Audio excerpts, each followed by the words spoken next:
Sanibonani bafowethu, siyanibingelela kakhulu ohlelweni lapho sisho khona sithi vuka ungalalalali. Ayikho futhi enye indlela esingenza ngayo ngaphandle kokuthi sikutshene ukuthi masukulalalala vuka mani, ungalalalali vuka. Kunanansi ke into la siye sakhuluma la besikhuluma ngomntwana wentombazane, sithi ukuziphatha komntwana kumzali.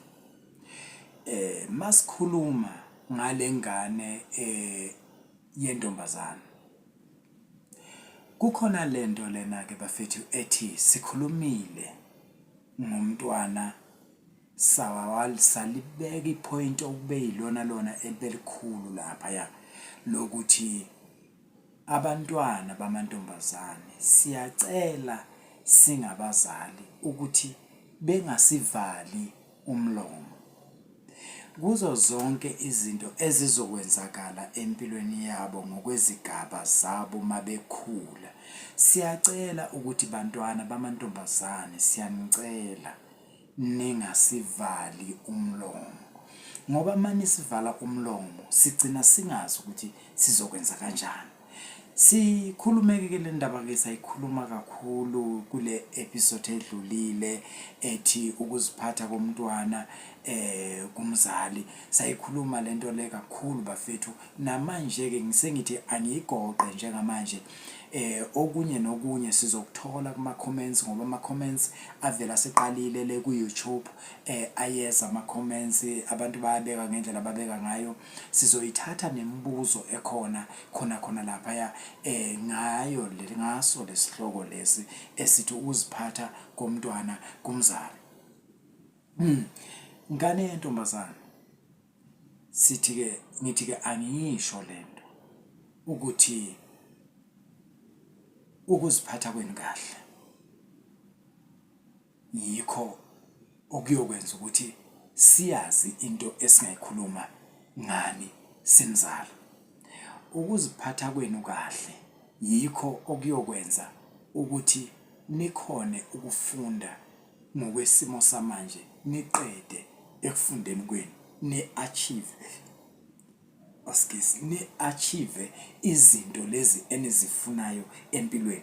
Ngoba angeke bafowethu, angifuni uqamba amanga mina, angeke kuze qhamuke into engumlingo izothi phahla. Impilo idinga wena mntanami lapho ukhona khona. Impilo iyakudinga kakhulu, ifuna wena uyi-one, ayimfuni omunye umuntu. That's why ngizothi ke mina namhlanje ngiyacela mntanami ukuthi ukuziphatha kwakho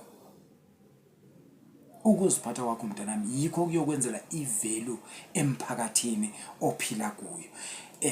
Ukuziphatha kwakho mntanami yikho okuyokwenza ukuthi sikubone nawe usukhulile, noma sazi ukuthi thina njengabazali siyazi ukuthi uyohlala uyingane kithi, kodwa ke manje siyazi ukuthi ngoba uyohlala uyingane kithi kukho konke okwenzakalayo kukhona la uzoba khona ngumama wekhaya ozobe uthathwe kulo ngokusemthethweni.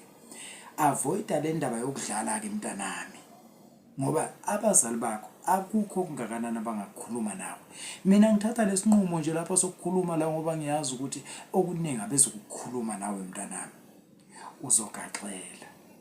Uzogaxela mntanami kuyo yonke into ozothi uzama ukuyenza, uyithathele inqumo usesemncane.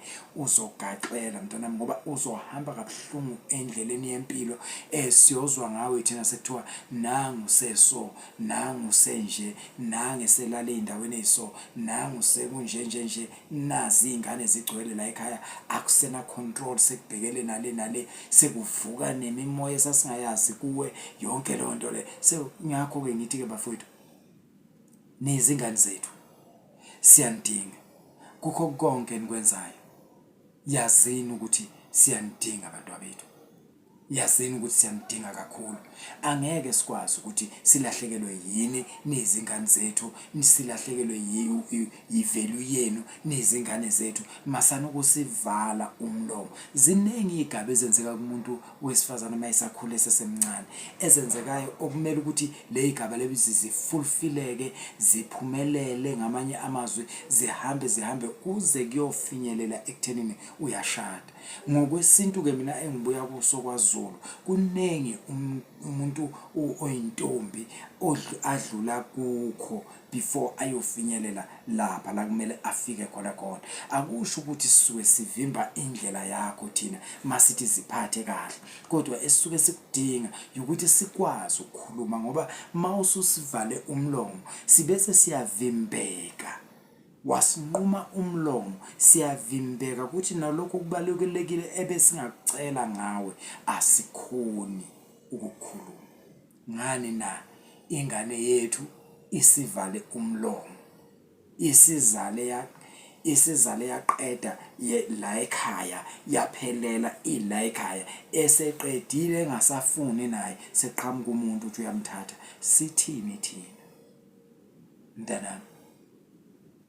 Wena ongakamoshakali zibambe iqini, wena osumoshakele zama ukuziqoqa ukuze kube naleyo value esingakhona ukuyibeka etafuleni ukuthi hayi noma ngabe ethu wabekade kubheda kodwa ingane yethu thina iyaphila njengamanje, nizobona ukuthi iyaphila ingane yethu.